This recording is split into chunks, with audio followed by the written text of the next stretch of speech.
Hey guys, HDV here, and welcome to a brand new video. Today we've got some pretty big things to go over. Multiple new Pokemon events have been announced. We have a new rumor regarding a new Pokemon spin-off game that's going to be announced soon. We also have some Legends EA hints and some Nintendo Switch 2 updates to go over as well. There's a lot of things to break down today, so if you're excited for the video, drop a like down below, leave a comment, subscribe if you're brand new, and let's get into the video.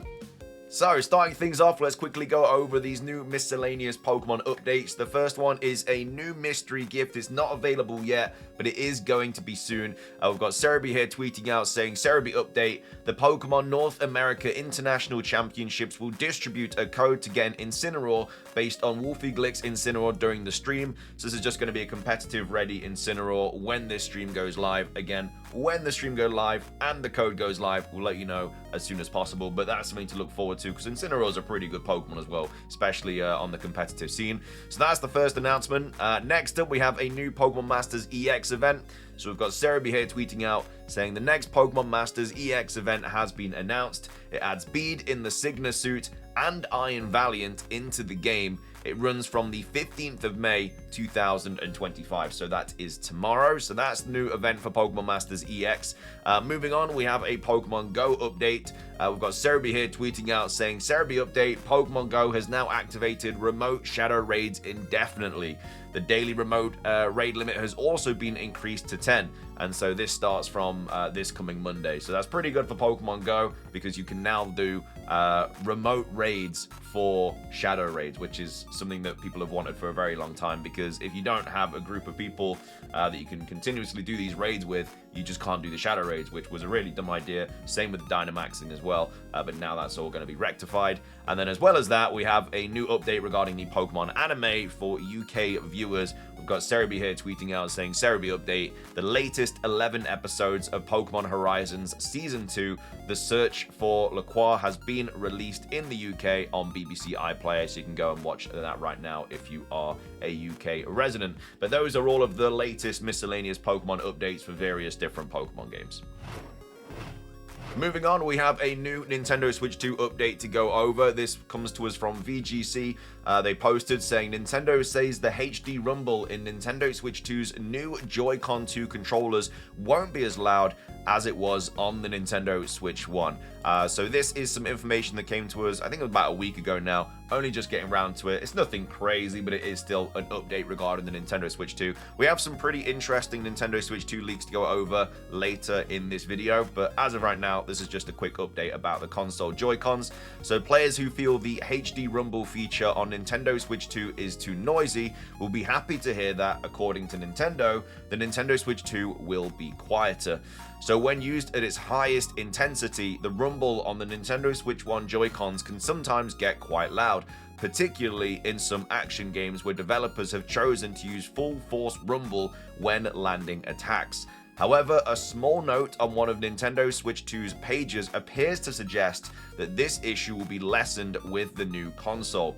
On its page about Nintendo Switch 2 backwards compatibility, Nintendo lists a number of first-party games that will play on the Nintendo Switch 2, but either require the original Switch Joy-Con or play differently without them. For example, because the Nintendo Switch 2 Joy-Cons controllers are larger, they don't fit in the Ring-Con accessory for Ring Fit Adventure, but players can still play it on the Nintendo Switch 2 if they wirelessly connect the original Nintendo Switch 1 Joy-Cons. So yeah, don't get rid of your Joy-Cons or anything because they are usable on the Nintendo Switch 2. Again, the new controllers are obviously going to be a lot better, or the new Joy-Con should I say, but it's still nice to have those as backup in a worst case scenario. The list includes party games like Everybody 1-2 Switch, which features a mini game called Joy-Con Hide and Seek. Here, players hide a Joy-Con somewhere in the room, then others have to find it by listening for its vibration. According to Nintendo, while Everybody 1-2 Switch can be played with the Joy-Con 2 controllers, the game will be harder because the HD rumble has been made quieter in the new controllers. The volume of the Joy-Con 2 controller's force feedback vibrations has been reduced compared to the Nintendo Switch Joy-Con controllers, so it may be more difficult to find hidden Joy-Con 2s in the mini-games, Joy-Con Hide and Seek, Nintendo says. So this will come as great news for players who felt the Switch's vibration was too noisy, but it could also have a potential effect on one of the most unique uses of HD Rumble on the Switch. A small number of games, mainly Nintendo developed ones, use the HD Rumble's vibrations to create sounds. For example, when playing Super Mario Bros. Wonder, the controller will sometimes make musical sound effects when the player walks on music blocks or uses grind rails. The rumble has been made less noisy on the Switch 2 Joy-Cons. Theoretically, this means the few times where the rumble is used to make sounds will be quieter too. And then, of course, it's released on the 5th of June. So, yeah, just a quick update there about the Nintendo Switch 2. Again, I'm just giving you all the information about this upcoming console. It's nothing crazy, but yeah, the rumble feature has been made quieter on the upcoming console. Moving on, I wanted to quickly go over this regarding Pokemon Legends EA because it seems that Pokemon have just hinted about character customization in the game by accident. So they posted this on the 5th of May, so over nearly 10 days ago today, saying so many looks to choose from throughout Lumiose City. Which one is your favorite? So obviously they have AZ, they then have the two main protagonists, and then they also have Vinny and Jet in the bottom right as well. And we've got Armashinu here saying, looks like in Pokemon Legends EA, we'll have an option to wear outfits similar in style to AZ or Vinny/Jet. So we know that character customization is going to be in this game. They haven't confirmed it yet, but we know from the map that there's like a clothing item symbol, and there's multiple of them as well in like the shopping district. So it'd be silly for them to put that in the game and then not allow us to have character customization. As well as that, it was initially in Pokemon X and Y. It was also in Pokemon Legends Arceus. It'd just be dumb if we didn't have character customization. We haven't seen it yet, but we have seen big glimpses of it, and it just makes sense. It would be stupid for them not to have it. So we know that character customization is basically in the game, but it also looks like, because of this tweet, that we are potentially going to be able to get costumes similar to AZ, Vinny, and Jet, because why else would they say so many looks to choose from throughout Lumiose City? I don't think they'd mean that in the way that to choose from as in like which one do you like the most. I think the fact that we can choose from them means that we are able to have that outfit. I mean, outfits like AZ's probably is not going to be available till quite far into the game, same as Vinny and Jet, but at the same time, I feel like the way this is worded means that we are going to get character customization for these characters, and maybe other characters as well. There's a lot of other characters in the game, and maybe all their outfits become available. I definitely expect there to be a lot of outfits in this game because of X and Y, because of Pokemon Legends Arceus. It just makes sense. So it'd be nice to see a variety of different options. But like I say, on the mini-map, there was like 6 or 7 clothing symbols all next to each other, and that's just one part of the city. I assume there's more kind of clothing areas or places to buy items from in different areas of the city. I highly doubt there's just one big shop, like one small shopping center, and then that's it. We'll have to wait and see, but either way, that's an update. Again, not confirmed, obviously. It's just seemingly Pokemon have kind of dropped a hint about it. But anyway, let me know your thoughts on that. Do you think we're going to be able to get character customization for main characters in the game? Like, we might even get like Lysandre's old outfit or Professor Sycamore's outfit or something like that, which would be kind of cool. But anyway, let me know your thoughts on that. Do you think this means we're going to get character customization for these characters, or do you think it's just a massive coincidence?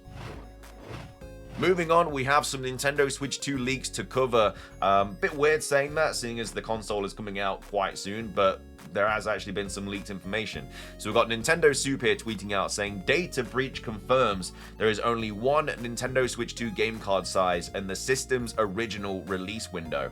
So this was posted on My Nintendo Soup, or just Nintendo Soup, should I say, saying data breach confirms there is only one Switch 2 game card, exactly what I just said, saying a data breach of Japanese publisher Arc System Works servers has confirmed several key information about the Nintendo Switch 2. So first, the data breach has confirmed that there is indeed only one game card size for the Nintendo Switch 2, which is 64 gigabytes. This explains why many third-party publishers are opting to go with game key cards instead. Next, documentation from the data breach also seems to suggest that the Nintendo Switch 2 was planned to launch in March 2025. This, however, obviously didn't materialize, as it's going to launch on the 5th of June 2025. We do know that this console got pushed back a couple of times, and one of those times was supposed to be on the in March 2025. So we should be playing it right now if they were going to carry it, like keep to this schedule. Finally, the internal code names for digital games, 64GB game cards, and game key cards have been revealed. So DL is digital game only, 64GB is cartridge with full game, and then Potion is game key card. It's worth noting that the Potion codename aligns with the POT platform code for game keycards, which confirms that the information in the data breach is real. So we've got a little bit more of an update about this as well from different sources. So the Switch 2 stock alert saying Nintendo Switch 2 leaks, Nintendo is offering only 3 types of formats for the Switch 2 games. So this is basically what they're saying. So essentially the existence of game keycards may be owed to Nintendo offering far more limited options for publishers on the Nintendo Switch 2 when it comes to physical releases. So according to what Physical Paradise heard, and he thinks it could still be wrong even though he trusts the source, Nintendo's only offering a very small cartridge and the full-on 64GB cartridge with very little in between. Allegedly, it costs around $16 to produce Nintendo Switch 2's 64GB cartridges, incentivizing third-party publishers to favor game keycards. So obviously, being able to just kind of like download the game and it not actually be on the physical cartridge. Considering that Bravery Default Remaster at 11GB is a game key card, No Sleep for Konami Day, an 8.8GB game card on the Switch, is receiving a proper cartridge release on there, but only a game key card on the Switch 2, and Konami's Survival Kids, the game that broke the Switch 2 Direct, being on a game key card despite only being 3GB, there may be some real truth to this. The Reddit post where a link does speculate that it could be more of an early production issue that will be resolved later.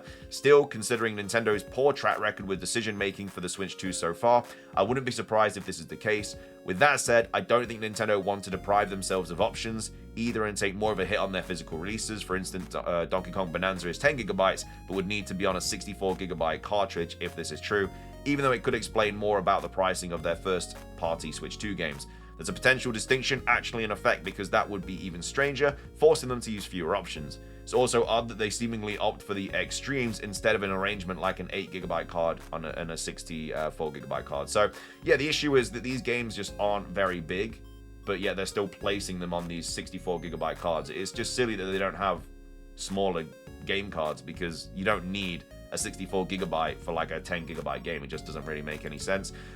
We also have Stealth talking about this as well, saying there is no cheaper card option available for developers than the 64GB card. Remember, it cost about $16 to create that. There's no cheaper option, so that's why a lot of third-party developers are opting for these kind of digital game cards instead, because it's just a lot cheaper. When the same game is getting a true physical version on Switch, but a keycard version on the Switch 2, something isn't right. Now, not how it should be. I still don't have any keycard games pre-ordered, unless it's Switch 2 exclusive. I'm not sure how many third-party games I'm buying. And then also we've got Centro talking about this as well, saying this explains why so many third parties are opting for game keycards as smaller sizes are just not available. So that is kind of the reason as to why the whole game keycard situation is the way it is, because Nintendo have only offered 64GB ones, which is just silly for game publishers to opt for that when it's so much cheaper just to do the digital game keycard. So yeah, it's a bit of a shame. I don't know why Nintendo are doing it. It doesn't really make any sense, but either way, that's the reason. And yeah, that's the latest Nintendo Switch 2 leaks, which again came from a data breach. Didn't even know this was going on until I saw this post a couple of days ago, but it is what it is. Anyway, though, those are the latest Nintendo Switch 2 leaks. Finishing things off for today's video, we have a new Pokemon rumor to go over. This is apparently a new mystery dungeon game that's in the works. This is the logo for it. So again, it's in a different language, so I'm not sure what it says, but I assume it says something about Mystery Dungeon. And then you have like these kind of like cog gears down here, which kind of represent the different Mystery Dungeons we've had in the past. It's a really cool logo. It looks very official. This did pop up on 4chan, I think, 2 days ago. So take it with a grain of salt, but this is the logo that came with it. It doesn't come with a bunch of text either. It popped up on the 13th, so yeah. Well, yesterday actually that it popped up. In the early hours of the morning, 4 a.m. But yeah, not sure what that says, but it says, I don't work for the Pokemon Company Incorporated. Again, take this with a grain of salt. I really hope we see a new Pokemon Mystery Dungeon game. Whether we're going to get one in the Pokemon Presents next year or not, who knows, but it'd be kind of cool to see. But anyway, let's see what this rumor says. So, new Pokemon Mystery Dungeon. Name is Pokemon Fushigi no Dungeon Tankenka. So I don't know if that's going to get translated or something. I assume so, because obviously it doesn't really sound like a Pokemon Mystery Dungeon game. Maybe it won't, who knows, but apparently that's going to be the name. Again, I assume this has been translated as well. They say it's a remake, but it's not the same. So it combines Time, Darkness, and Sky. So it'd be like a combination of those three games. I don't know how they would do that, unless it's like a collection or something. But it says it's not a remake, so I don't really know. It's a new game that combines these three, so it'd be similar characters, similar situations, I assume, but obviously in a new game. The visuals are like Mystery Dungeon DX, but it's more serious. Again, the visuals would look better anyway, because I assume this would be... I assume it'd be on the Switch one, but it'd also have like a Switch 2 version as well, because Nintendo are going to want as many Pokemon games on the Nintendo Switch 2 as possible, which is why they're doing the Scarlet and Violet free update. It's obviously why they're doing the Legends EA one, because they know Pokemon is a massive cash cow. And then it says, story shows new Pokemon. It says it's Yami no Palkia, like Yami no Dialga, but Palkia version. So I assume that's like the, what's its name? The Dialga in Mystery Dungeon. The, I can't remember what it's called off the top of my head, but the Dialga that you fight. There'd be like a Palkia version of that this time. And then it says logo is from an internal slide. It's a camera photo. It's not a screenshot. So they don't give us a ton of information. It looks like a legit logo, but this person could have just done a very good job with that. So again, I'm not believing it yet, because obviously there's no reason as to why we would get a new Mystery Dungeon game. A lot of people want it, obviously, but again, they're going to obviously be picking and choosing what they're going to be bringing to the new console. But either way, it looks kind of cool. I kind of like the idea of getting them these three games in one, but let me know your thoughts on this. Would you like to see a Mystery Dungeon game similar to this, or do you want just a completely brand new one that's not linked to any of the previous ones? But either way, take it with a grain of salt regardless, but that is the latest Pokemon Mystery Dungeon rumor. So let me know your thoughts on that. Let me know your thoughts on the Nintendo Switch 2 leaks. Also, let me know your thoughts on the Joy-Con Rumble thing, and then also the events that have kind of been announced and stuff. But that's everything for today's video. If you enjoyed, drop a like. Let's try and hit 500. Like I say, leave a comment on anything that we covered today. Subscribe if you're brand new. Ring the notification bell for daily Pokemon content. Have a fantastic rest of your day, and until next time,